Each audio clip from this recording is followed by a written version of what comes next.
स्वागत है साथियों विज्ञान की दुनिया में मेरे यानी ISA स्टडी पॉइंट के साथ। मैं हूं मोहम्मद अजहर नज़ामी और हम लोग पढ़ रहे थे मेल रिप्रोडक्टिव सिस्टम। तो चलिए देखते हैं आगे क्या है।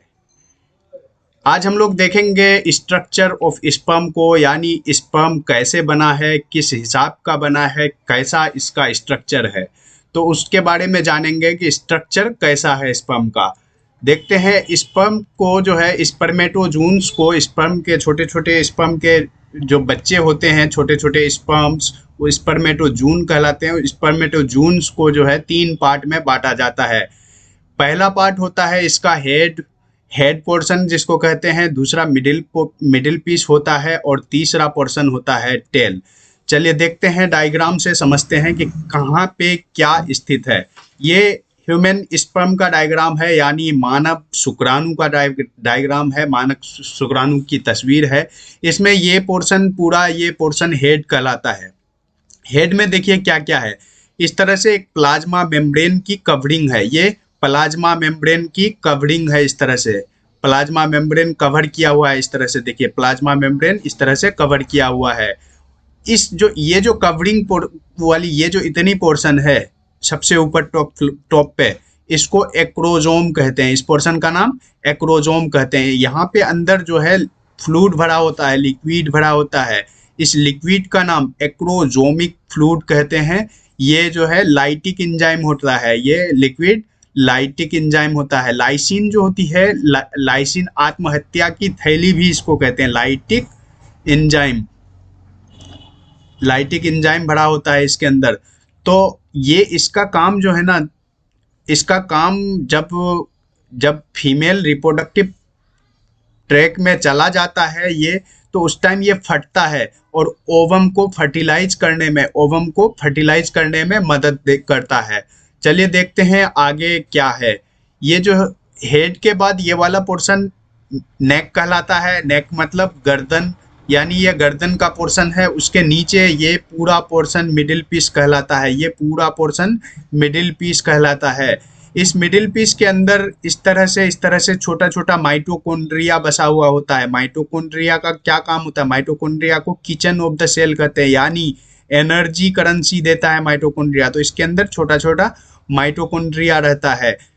और इस पोर्शन को, ये आखिरी पोर्शन है साथियों, इस पोर्शन को पूरा को टेल कहते हैं। ये पूंछ वाली पोर्शन है।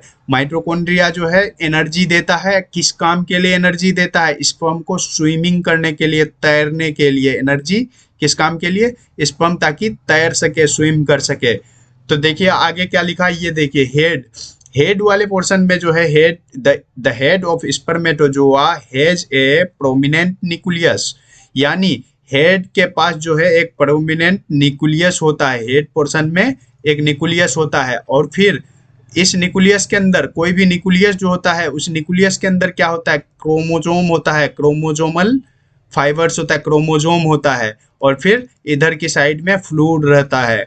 इधर की साइड में आप देख रहे होंगे फ्लूइड रहता है। तो अंदर सबसे हेड में प्रोमिनेंट न्यूक्लियस होता है।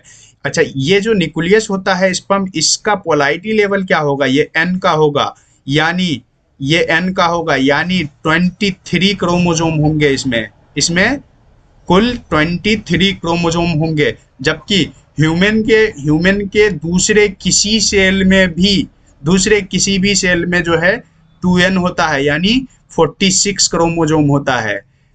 और यहाँ पे स्पर्म के अंदर केवल 23 क्रोमोजोम होता है साथियों, यानी आधा होता है। इसीलिए कहते हैं कि आधा मेल और आधा फीमेल। चलिए देखते हैं आगे और क्या है। The head is covered by a cap called acrosomic cap. Head का जो कवरिंग को हम लोग नाम दे रहे हैं, उसको कौन सा नाम दे रहे हैं? एक्रोजोमिक कैप। ये बहुत बार पूछा जा चुका है साथियों, इसको अच्छे से याद रखें। एक्रोजोमिक कैप कहते हैं हेड वाले कैप को। Acrosome is a bag like structure. Acrosome कैसा है? बैग लाइक स्ट्रक्चर है। ये बैग लाइक स्ट्रक्चर है, फील्ड विथ लाइटिक एंजाइम। इसमें जो है लाइटिक एंजाइम से भरा हुआ होता है। जिस लाइटिक एंजाइम का क्या नाम? स्पर्म लाइसिन्स कहते हैं। इसको स्पर्म लाइसिन्स कहते हैं। आगे देखते हैं। In the anterior part of middle piece neck is present. अंदर की तरफ मिडिल पीस के अंदर की तरफ का पोर्शन में जो है नेक रहता है, स्पर्म का गर्दन रहता है, नेक रहता है। मिडिल पीस को देखते हैं कि मिडिल पीस में क्या क्या मौजूद है, मिडिल पीस किस प्रकार से स्पर्म को मदद देता है। It is also called as energy chamber है, जैसा हमने बात किया, इसको क्या कहते हैं, एनर्जी चैम्बर।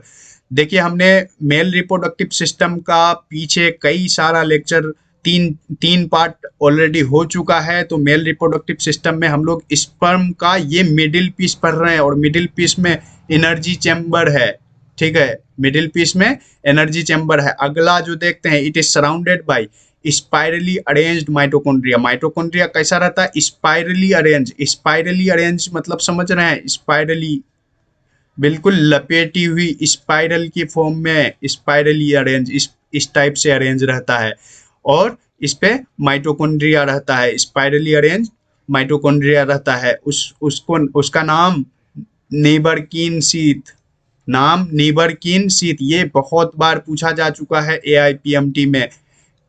देश का सबसे बड़ा एग्जाम होता है AIPMT मेडिकल में, होता था पहले, अब जो है नीट होने लगा है, तो ये नीट में पूछने की संभावना बहुत ज़्यादा है साथियों, नीबरकिन शीथ। अगला देखते हैं, the mitochondria of sperm also has a circular DNA। Sperm का जो माइटोकॉन्ड्रिया होता है उस पे भी एक सर्कुलर DNA मौजूद होता है। एक पहली DNA कहाँ थी, स्पर्म के हेड के अंदर, न्यूक्लियस के अंदर। स्पर्म की मेन DNA वो कहलाती थी जो हेड के अंदर, न्यूक्लियस के अंदर थी। अब एक दूसरी सर्कुलर DNA भी मौजूद रहती है, वो कहाँ, मिडिल पीस के माइटोकॉन्ड्रिया के अंदर। मिडिल पीस के माइटोकॉन्ड्रिया के अंदर एक सर्कुलर DNA रहती है।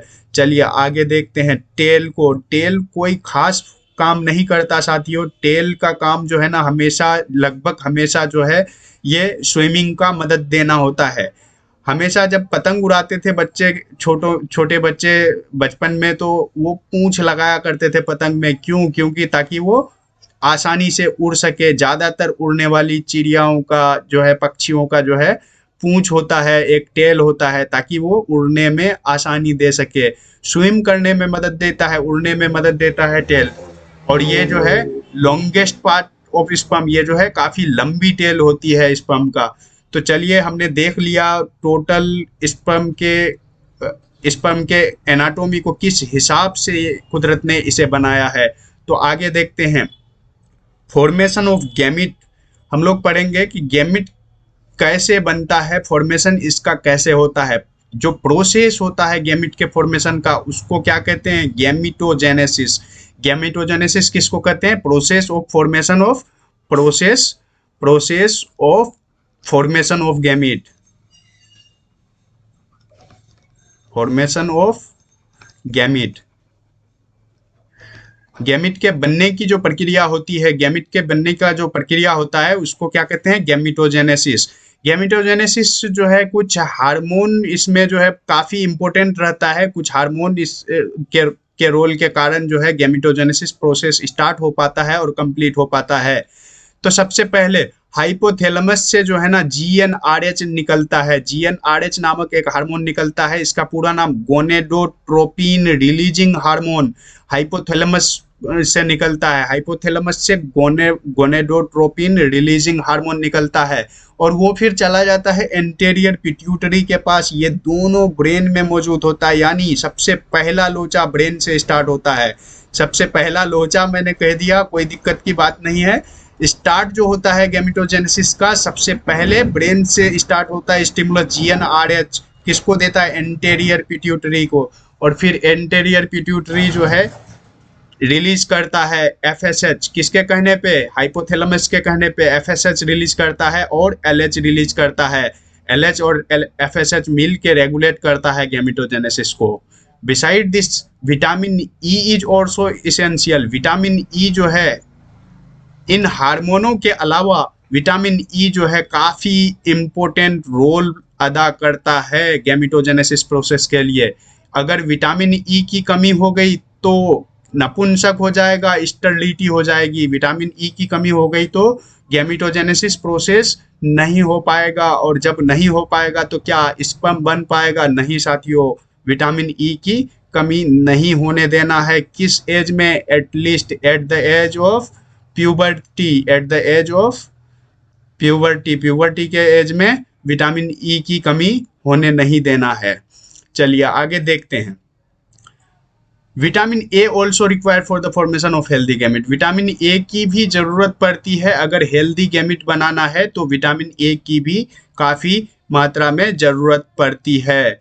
आगे देखते हैं। Gametogenesis is divided in 3 stages. इसको जो है 3 स्टेज में बांट सकते हैं।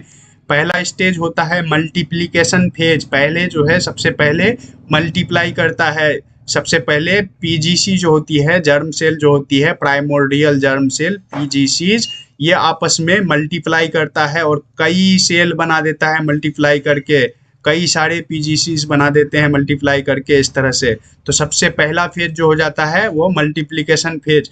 दूसरा फेज ग्रोथ का फेज होता है। ये फिर धीरे धीरे आपस में साइज इसकी ग्रोथ होती है, साइज इसकी बढ़ती है। और तीसरा जो है मैच्योरेशन फेज होता है और तीसरे फेज में मैच्योर होकर के स्पर्म बन के तैयार हो जाता है। देखिए साथियों, ये जो है हमने डायग्राम लिया है एनसीईआरटी की किताब से, आपके क्लास 12th का। क्लास 12th की एनसीईआरटी में ये डायग्राम दिया हुआ है। आइए समझते हैं इस डायग्राम को। ये क्या है? सेमिनिफेरस ट्यूबुल का डायग्राम है। ये सेमिनिफेरस ट्यूबुल कहाँ था? ये सेमिनिफेरस ट्यूबुल स्क्रोटम के अंदर, टेस्टिस के अंदर छोटी छोटी कंपार्टमेंट बनी हुई थी। उस कंपार्टमेंट के अंदर ये ट्यूबुल्स रहती थी और इस ट्यूबुल्स के अंदर स्पर्म बन रहा था। तो आइए समझते हैं कि इस ट्यूबुल के अंदर क्या है। ये पूरी तरह से, ये जो ट्यूबुल है ये पूरी तरह से गोल होती है, यानी इस तरह से जो है ये गोल होती है ये ट्यूबुल। हमने सेक्शन व्यू, कटी हुई व्यू लिया है। ये देखिए, ये पहला पोर्शन, ये आउटर पोर्शन है ट्यूबुल की, जो ये आउटर पोर्शन मेम्ब्रेन है। उसके अंदर जो है इस तरह से स्पर्मेटोगोनियम रहता है। स्पर्मेटोगोनियम, सिंगुलर का नाम स्पर्मेटोगोनियम। अगर इसको प्लूरल बोलना है, कई सारे स्पर्मेटोगोनियम मिलके स्पर्मेटोगोनिया बोलते हैं। वर्ड से ध्यान रखिएगा, बायोलॉजी में थोड़ा सा डिफरेंस होता है। एक होता है स्पर्मेटोगोनिया, स्पर्मेटोगोनिया। अगर एक सिंगल है तो स्पर्मेटोगोनिया, और अगर एक सिंगल है तो स्पर्मेटोगोनियम, और कई सारे हैं तो स्पर्मेटोगोनिया। तो स्पर्मेटोगोनियम होता है, इस सेल को स्पर्मेटोगोनियम कहते हैं। आगे देखते हैं। ये जो है ये वाली सेल सर्टोली सेल है। ये सर्टोली सेल है। सर्टोली सेल नर्स जैसा काम कर रहा था, नरिशमेंट दे रहा था, यानी खाने पीने की चीजें उपलब्ध करा रही थी। अच्छा, ये जो है सेकेंडरी, ये प्राइमरी स्पर्मेटोसाइट है।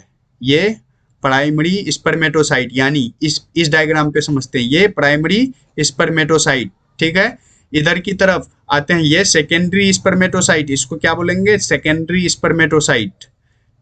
प्राइमरी स्पर्मेटोसाइट ये, और इधर सेकेंडरी स्पर्मेटोसाइट। सेकेंडरी स्पर्मेटोसाइट से जो है अटैच्ड होकर के जो है निकलता है क्या? स्पर्मेटिड।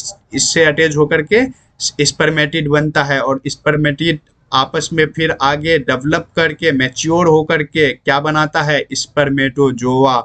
और स्पर्मेटोजोआ फिर चला जाता है कहाँ? सर्टोली सेल के पास। क्यों? ताकि उसको नरिशमेंट मिलता रहे, खाना मिलता रहे, फूड मिलता रहे। जीवन जिंदा रहने के लिए फूड की काफ़ी ज़रूरत होती है। ये यहाँ से काफ़ी अच्छे से समझ में आ रहा है। चलिए देखते हैं साथियों आगे क्या है।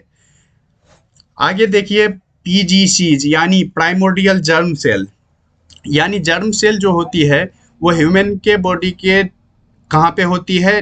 टेस्टिस के अंदर, सेमिनिफेरस ट्यूबुल्स के अंदर।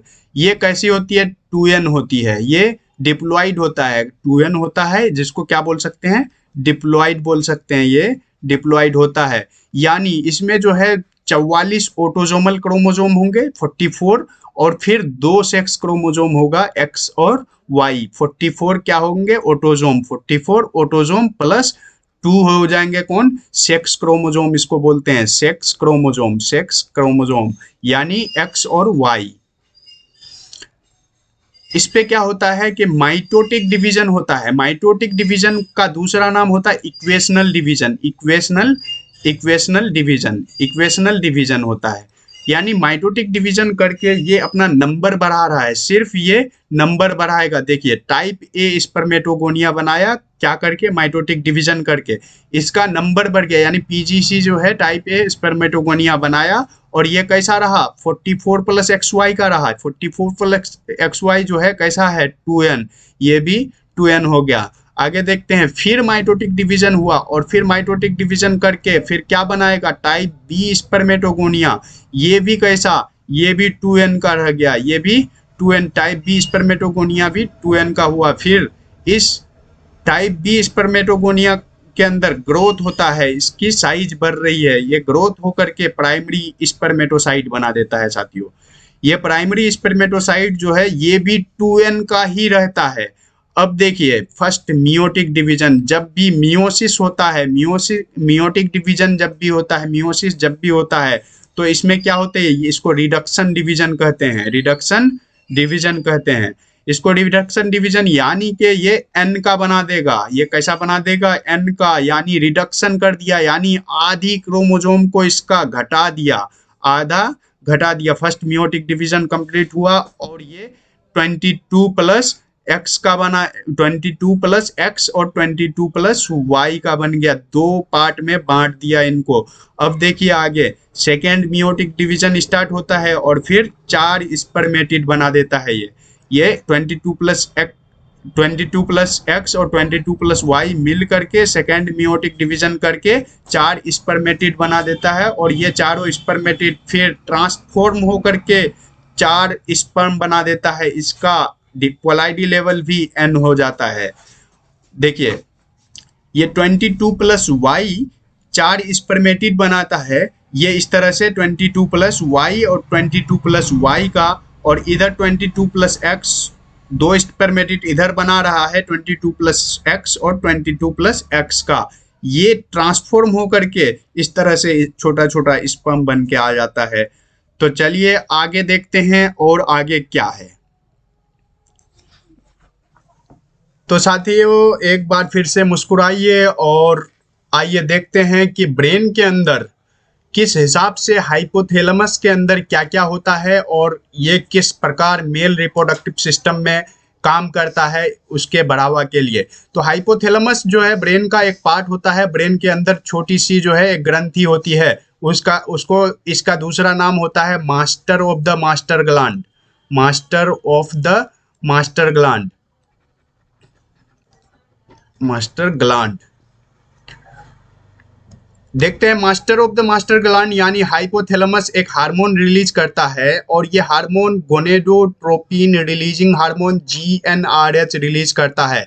ये GnRH एक खबर लेके जाता है, एक मैसेज लेके जाता है किसके पास, एंटेरियर पिट्यूटरी के पास। एंटेरियर पिट्यूटरी एक दूसरी ग्रंथि है, ये भी ब्रेन के अंदर मौजूद होता है। ये ग्रंथि जो है बॉडी के सभी ग्लैंड्स को, सभी ग्रंथियों को कंट्रोल करता है, इसको इसीलिए मास्टर ग्लैंड कहते हैं, इसको मास्टर ग्लैंड कहते हैं क्योंकि ये बॉडी के सभी ग्रंथियों को कंट्रोल करता है। देखिए समझिए ये मास्टर ग्लैंड है क्योंकि बॉडी के सभी ग्रंथियों को कंट्रोल कर रहा है, और hypothalamus master of the master gland है, यानी मास्टर का भी मास्टर है ये, इसको हाइपोथैलेमस कहते हैं। आगे देखते हैं, ये जो है एंटेरियर पिट्यूटरी एक मैसेज भेजता है, एक खबर भेजता है, किसको, टेस्टिस को एक खबर भेजता है। कौन सा खबर, LH और FSH। LH और FSH ये दोनों हार्मोन है, ये दोनों हार्मोन है एंटेरियर पिट्यूटरी से निकलता है। ये LH का पूरा नाम ल्यूटिनाइजिंग हार्मोन होता है, ल्यूटिनाइजिंग हार्मोन होता है, ल्यूटिनाइजिंग हार्मोन होता है, और FSH का पूरा नाम follicular stimulating hormone, follicular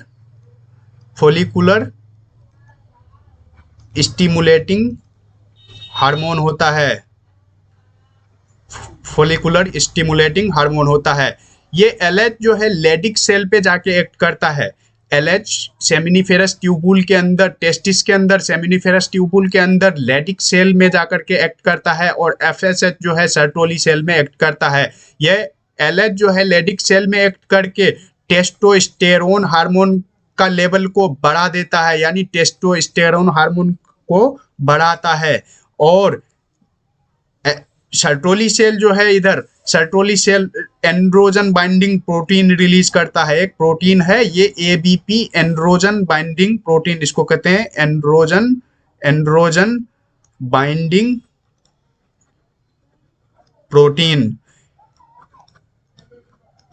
androgen binding protein release करता है एबीपी। अब ये एबीपी रिलीज होने की वजह से क्या होता है, स्पर्मेटोजेनेसिस हो जाता है। यही काम था साथियों, यही काम के लिए हाइपोथैलेमस ने सिग्नल भेजा था, यानी स्पर्मेटोजेनेसिस के लिए सिग्नल भेजा था, यानी स्पर्म के बनाने के लिए सिग्नल भेजा था हाइपोथैलेमस ने।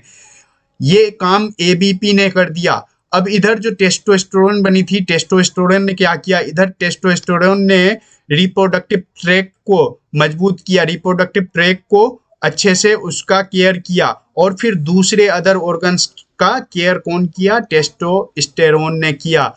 यदि स्पर्मेटोजेनेसिस ज्यादा हो जाता है या फिर टेस्टोस्टेरोन का लेवल ज्यादा हो जाता है, अगर टेस्टोस्टेरोन का लेवल ब्लड में ज्यादा हो जा रहा है तो फिर क्या होगा, एक नेगेटिव फीडबैक जाएगा, एक नेगेटिव फीडबैक जाएगा। ये नेगेटिव फीडबैक क्या होता है, जैसे मान लिया कि हमने एक दुकान से कोई सामान खरीदा, एक दुकान से कोई सामान खरीदा, तो जब सामान खरीदते हैं और सामान किसी किस्म का गड़बड़ मिल जाता है तो हम लोग क्या करते हैं, फीडबैक देते हैं कंपनी को, और कैसा फीडबैक, नेगेटिव फीडबैक। उसी प्रकार यहाँ पे टेस्टोस्टेरोन बनाना था। टेस्टोस्टेरोन किस काम के लिए, रिप्रोडक्टिव ट्रैक को और दूसरे ऑर्गन्स के केयर के लिए बनाना था। मगर यदि इसका लेवल ज़्यादा हो जाता है, इसका लेवल ज़्यादा हो जाता है तो फिर नेगेटिव फीडबैक चला जाएगा कहाँ पे, हाइपोथैलेमस में। हाइपोथैलेमस में जैसे ही नेगेटिव फीडबैक जाएगा, जीएनआरएच का बनना रुक जाएगा और फिर पूरी प्रक्रिया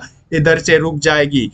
और इधर अगर स्पर्मेटोजेनेसिस ज़्यादा हो जाता है, यानी ज़्यादा स्पर्म बन जाती है, जितना बनना चाहिए उससे भी ज़्यादा अगर स्पर्म बन जाता है तो एक हार्मोन रिलीज करेगा, एक हार्मोन रिलीज करेगा। कौन, सर्टोली सेल ही एक हार्मोन रिलीज करेगा, और फिर उस हार्मोन का नाम इनहिबिन हार्मोन, उस हार्मोन का नाम इनहिबिन हार्मोन। और ये इनहिबिन जो है हाइपोथैलेमस को इनहिबिट कर देगा और फिर जीएनआरएच का बनना रुक जाएगा, फिर पूरी प्रोसेस इस तरह से रुक जाएगी। तो साथियों, अगर आप लोगों ने नहीं लिया है अभी तक स्क्रीनशॉट, तो इसका स्क्रीनशॉट लेके रखें। ये बहुत काम का फ्लो चार्ट है। इससे जो है एक क्वेश्चन आना तय रहता है नीट में, और भी दूसरे एग्जाम में, बोर्ड हो या कोई सा भी बोर्ड हो, यूपी, बिहार, एएमयू, बीएचयू, कोई भी बोर्ड हो, सभी बोर्ड के लिए ये काफ़ी महत्वपूर्ण है।